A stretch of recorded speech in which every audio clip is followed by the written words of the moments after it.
I loud enough back there? Good? All right. Yeah, as most of you guys saw, I'm the video guy, so they ran out of people to talk, so they just asked us to come up and finish off today. So if you don't agree with what I say in my presentation today, just remember I'm just the video guy. You guys notice I am wearing an Olelo shirt. Disclaimer to my Olelo people, I'm not representing Olelo Community Media. I used to be on their board of their board, and you know, when you sit on boards, you get free T-shirts and stuff. So this was the only shirt that was clean. Oh, thank you. I'll take that all day. You're the best. Okay. All right, let's get to it. But who I am representing, and let me just start off. For people that do know me from a while back, you know, and I just want to explain, we're not a big company, we're not a corporation, we're not a government agency. We're just a couple of Kanakas, a couple of local boys and women that are doing projects, doing a business. We're doing stuff that happen to have coincided with DIBS Hawaii and Ho'olu Holdings, and we created this consortium almost about a year ago now, and it just all kind of came together. So here we're at the Bioeconomy Forum. Thank you, Janice, and the powers that be here for having us. It's awesome, you know. Much aloha. And I got that little girl up there. She belongs to one of our affiliates. A mom and a husband, and they bring their kids to the farm where I'm going to talk about, and it's about the youth. You know, they're out there, they're studying. The parents are getting them to learn about soils and carbon now and CO2 sequestering. So it's starting with the kids, which is really great. But my company is Ohana Hui Ventures. We started about 2015, 2017, and we started off as a company looking for land to build Hawaii's first state-of-the-art film studio. I don't know if Uncle Calvin is in here, Representative Say, but he remembers when I used to run the union for the film industry here in Hawaii. And ended up when I left the film industry, we said, hey, well, let's go start a film studio because Hawaii needs one. So it's all about technology. But the thing I like to say is when we're looking for land, and we're looking at 20, 30 acres of beautiful land to build a film studio. I couldn't see concreting that place and putting buildings on there. And then that kind of moved us into drone technology. I have a company that's part of OHV, which is called HK Robotics. HK Robotics was myself and some film guys that were going to use drones for filming, but we said, hey, let's use drones for finding unexploded ordnance. And Hawaii has a lot of unexploded ordnance on ag land, and that's what we wanted to do was find this ordnance, clear it, and get the Hawaiians back on the land, especially DHHL. So we actually have some prototypes of those drones, and now we're looking at using the drones for agriculture. Then we also have, with Scotty Reese and I, we've been dabbling in tourism for about 6, 7, 8 years. And we were doing like Hawaii eco tours, doing culture with the tourists long before it became cool during COVID. So that's one of our companies we still have under OHV. Then we got into agriculture a couple years ago. Started off with hops. We wanted to do fresh hops here to make beer. You know, we're still looking at that, but also it has medicinal purposes. Then from hops, we went to its cousin, industrial hemp. And with the hemp, we kind of foregone CBD. We didn't see any future in it, which was great because now we're going right to what it's for, industrial fibers and oils and biofuels. So that's where we're at on hops. Food production, because here in Hawaii, you start talking about doing bioethanol, biofuels, this and that, then people go, what about food? We need food. So we have food farmers. I got Chinese farmers. I got local farmers. Our farmers right now are actually, they grow thousands of pounds of food, and they're providing H Mart, which is one of the Korean markets here in Hawaii, and That's where my farmers are right now, is growing for H Mart and delivering. And the last thing I want to talk about, as far as the intro, sorry, long intro, Agribusiness Development Corporation, part of Department of Agriculture. We want to thank them for giving us land that nobody else wanted. It's fallow land. It's been fallow for 15, 20 plus years. There's abandoned cars on it. There's all kinds of issues. But as Hawaiians, when we applied for that land and none of the other big farmers wanted it, we said, yeah, for Hawaiians, we need Aina. We've been fighting for Aina. We've been holding up upside down flags for many, many years, and we got 400 acres up in Whitmore. And it was great going to the farm with Keone, because Keone brings a whole new energy and light to seeing this type of land that just, he sees energy, he sees potential, he sees healthy soils. He sees nature bringing back the Aina and taking over. So anyway, bioeconomies for dummies is my talk today. Because how many of you in this room, besides all the smart people, you know who you are, knows what a bioeconomy is? Or knew what a bioeconomy was? Anybody didn't know? Raise your hand. Yeah, there you guys go. Perfect. Because that's me. I'm the dummy, just to make sure. I'm not calling anybody dummy. I put my picture up there. But I had to research and Google what a bioeconomy was. Because we're just local guys farming. Yep. So it's the utilize. Oh, you did? Oh, sorry. Thanks, Sydney. So a bioeconomy is utilizing agriculture to enhance carbon capturing, storage utilization, creating renewable fuels, renewable energy, value-added renewable products, energy, water, and water reuse in a holistic circular practice. And there's that, that graphic there.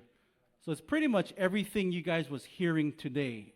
But what I saw in the first part of it is it's agriculture. It's not fossil fuels and oil, it's agriculture. It's what us guys are doing. So here's a graphic of like the smart guys put this together, and everywhere the bioeconomy can go, from plants to fuels to waste to non-food factory stuff, thermal conversion energy, it's all there. But we're going to do what Keone likes to say, is talk to you in like the 5th grade level, you know, because that's where I can understand this stuff better. So Ohanahui Ventures, who are we, what are we doing? So thanks to the ADC and also DBED. DBED's here, or CBED with Wayne Tom, that actually introduced us, said ADC's got land, let's go apply for it, you guys should go do it. That's his job. He brings nonprofits, for-profits together with government and creates that perfect storm. And he saw that in us a couple years ago. So Ohanahui Ventures, first thing that people needed for this bioeconomy to work is land, Aina. So we got land. Thank you, ADC. Keaolala Farms is the name of our farms. It's 430 acres, ag land, 30-year lease, long enough for me. Fallow for 15 plus years, abandoned cars and invasive trees. Great stuff. So in this little collage, I like to show you guys pictures of, not I'm just talking about potentials or things we may do. It's things we're doing already and have been doing. This is the land that we have up there, a lot of overgrowth, a lot of fallow. We cleared roads. We got our Kanaka Hawaiian-owned businesses with heavy equipment, who's also our cattle guys. They came in, cleared the roads, cleared some space for us, moved some cars, getting rid of the abandoned cars, and we're really taking that land back and cleaning it up and making it, you know, better for us to do what we got to do in this bioeconomy. Another set of pictures here is some of the land that we did clear for test plots, finding and looking at that soil and how good that soil is.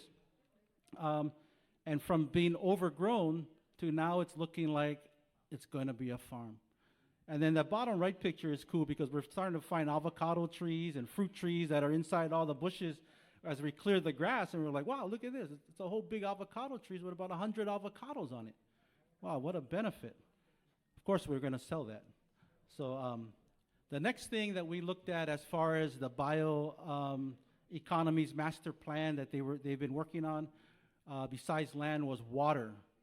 So for us up at our farm, we got the water. We have a municipal line, water line from the Board of Water Supply. We got 2 irrigation ponds that we're going to reline, 2 2,500-gallon portable tanks. Now, atmospheric water generators. We're distributors here. I think my partner's inside the room too, where we have machines that can suck moisture out of the air and create fresh distilled water. And one of the machines we have does 300 gallons a day.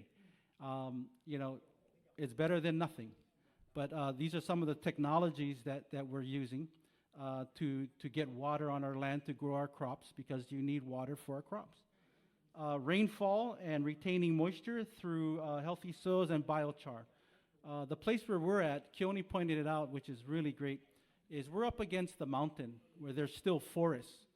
And we actually get some moisture and rain almost every night, at least a couple times a week. And if you just go down like a half mile down the road where there's these old Dole pineapple fields and sugarcane, it very rarely rains there. There's not much mist, but where we're at, because nature took it over, we have great moisture content up there. That's really good for us. And then we have some streams that we're going to try and tap into. So here's some pictures of the atmospheric water generators that we have. They're portable. We can put them on top of vehicles, tow them around the property with storage tanks, attach them straight to our drip lines, and we can hopefully run them off the power that Ho'olu Holdings is going to bring and with Tom's technology. Regenerative farming, that's another thing that's part of this bioeconomy. So regenerative farming is perfect for us because nature took over the farm that was once tilled. And what we're doing is we're doing the five principles of regenerative farming. Soil armor, keeping cover crops, diversity in there, not just food, not row cropping, but mix it up with fruits and trees and shrubs and ground cover. Continual live plant roots, keep roots in the ground, mix in some livestock integration, and also minimize soil disturbance, no till, no to less tilling. Here we got a handful of biochar. We got our cattle guys with their cows. And also you see right down there the hemp, and we'll talk a little bit more about that, but I'll save that for Zane. So growing hemp on top of the fields is important for us because it's phytoremediation of the soils that maybe have monocropping for 50 to 100 years. But also the hemp is sequestering carbon as it grows. And then when we cut it down, we're going to use it for stuff. Climate smart commodities, which we'll talk about more. Our food crops right here. This is what we're growing up at our farms. And we have partner farms that are right down the road. So Asian vegetables, which we're supplying to H Mart right now. Polynesian voyaging foods, that's banana, kalo, uwala, those types of products. Fruit orchards, like we said, we found some fruit trees on property, but we're also getting ready to do like a walking food garden filled with fruit trees. The meats with our cattle people. We have our bee master coming to the farm to do honey. Aquaponics is another thing that we're doing at our warehouse. It's also community classes that we're doing. And vertical growth systems, which I'll talk about in just a bit. So here's a picture of our farmers growing and harvesting our daikon. We got some of the biggest daikon. We're actually naming our farmer Mr. Daikon. Japanese daikon, Korean daikon. It's great. Coconut, banana, aquaponics, kuni pigs. One of my friends is bringing his pigs up. We're going to have a pig farm, cows, and mustard cabbage. Some more value added. These are what we can make from our farm that some of our fellow partner farmers are selling on the side of the road. And some are the potential dishes like the fruits, fresh fruits we can sell on the farm. And of course, you got the roasted pig. I mean, that's something we want to do when we start getting to agritourism, but it can just be our farmer's lunch. And then that bottom right down there, take a look at those vegetables. You're probably getting some of that for dinner tonight. Okay, vertical growth system. This is the future of where we want to go. Utilizing ADC warehouses up there that's been sitting empty for a while. We're looking at partnering with our local vertical experts here in town that are distributors, and we've talked to some of the guys that make this technology. We want to set up indoor grow spaces, mini mobile processing facilities, packing and cold storage is key, and feed fodder for livestock. So if you look at this next picture here, the one on the left is the entrance to a 40-foot shipping container that's growing lettuce and greens in there. Temperature control, environment is controlled. It uses much less water. It recycles it. And the key thing about this, what is cool, is you can use CO2 infused water in there. Water that was infused with carbon that was captured, and you infuse it. And Keone, then we're talking about that, and some of the farms are using it already because you put the carbon in the water already, especially for these grow systems where they don't really see real sunlight. So that's something that we're looking at doing up in Whitmore. And there's a couple other things that you can grow in these indoor farms that is better to grow indoor than out in the field, like strawberries and lettuce, because you can control it. It's purely organic, no chemicals, and you can actually pack it up. And if we can do this indoor grow system right next to the potential Department of Education's kitchen they want to do up in Whitmore next to us, we can feed, thousands of students throughout the state. So talking about what we are doing and not just, dreaming about it, we've already set up and are starting to build a wash and pack system area.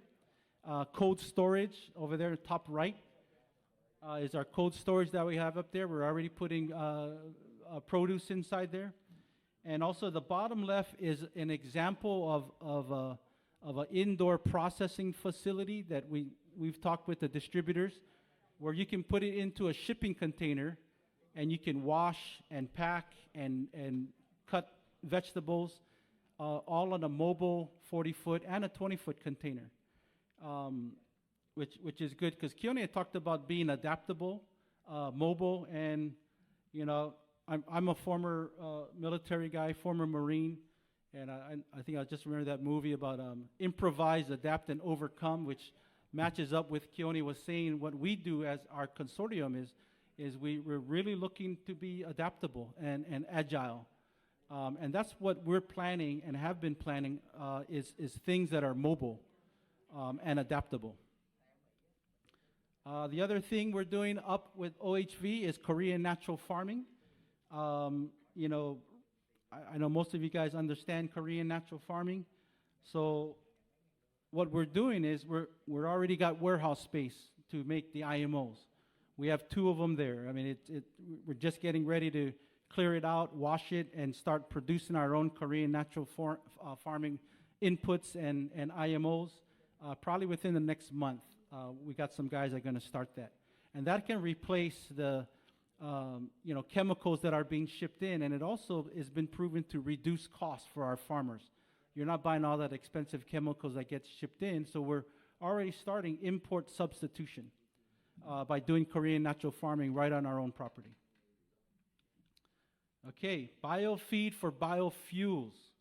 So for one, you've seen our farm, there's a lot of green waste. So green waste, right off the bat, using the technology that Tom them have, can automatically be used to create biofuels. What we're doing is we're really focusing on industrial hemp, how Keone talked about earlier. And I'm going to leave a lot of that for Zane to talk about.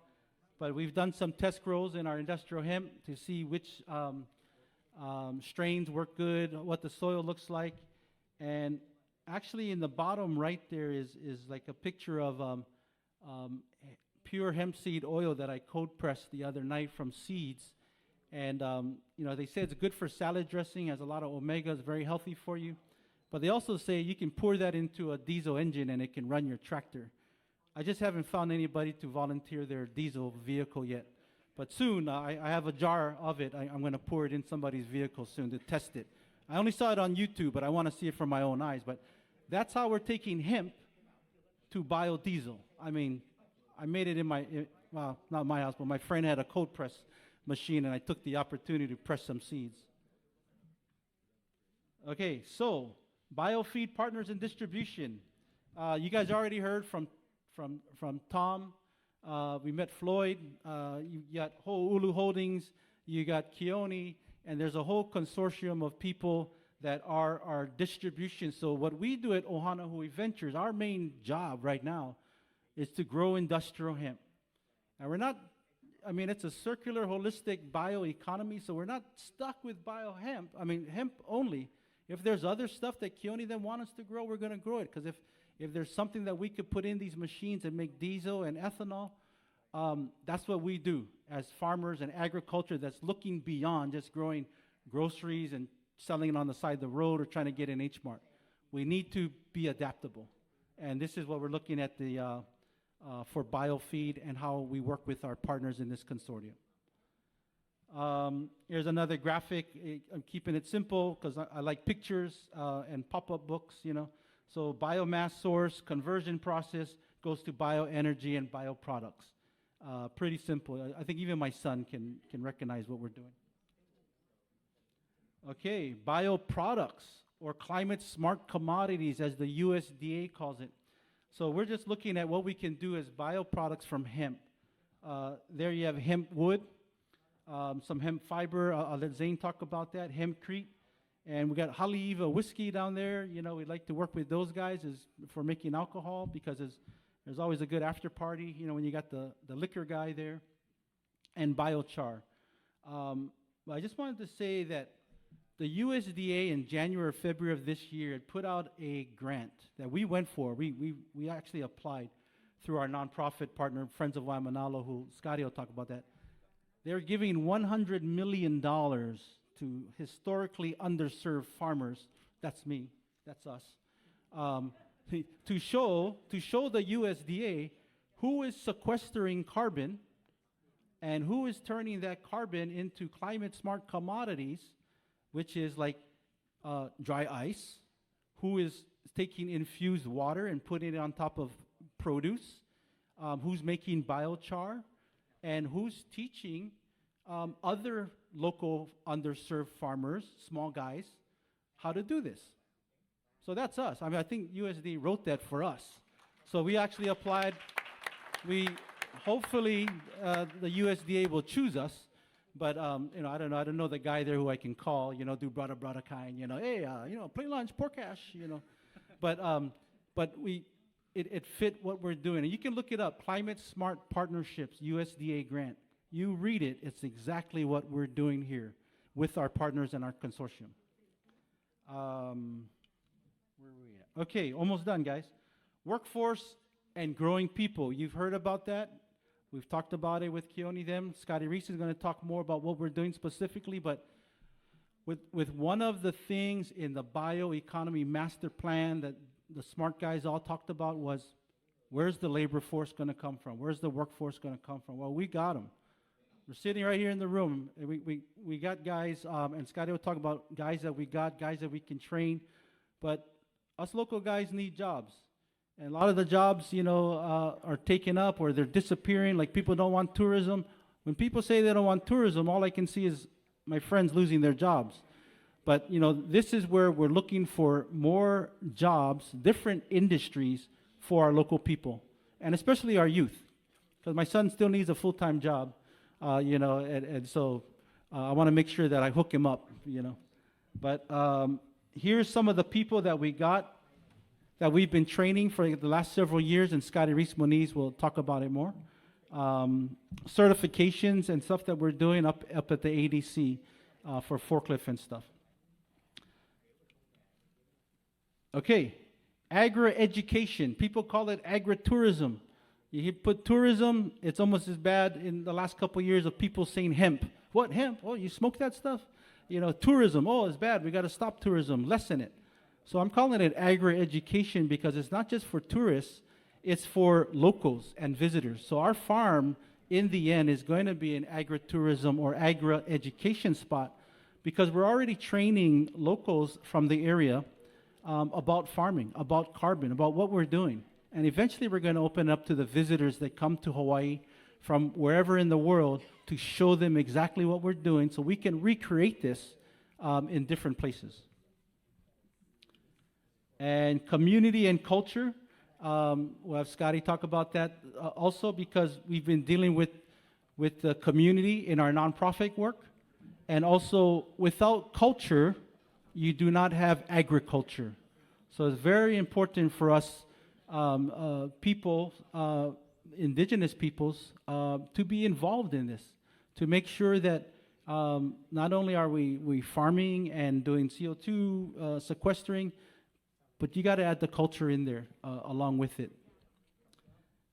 Okay, and that's the last of my slide. I sped through that so we can get to these guys over here. And thank you guys very much.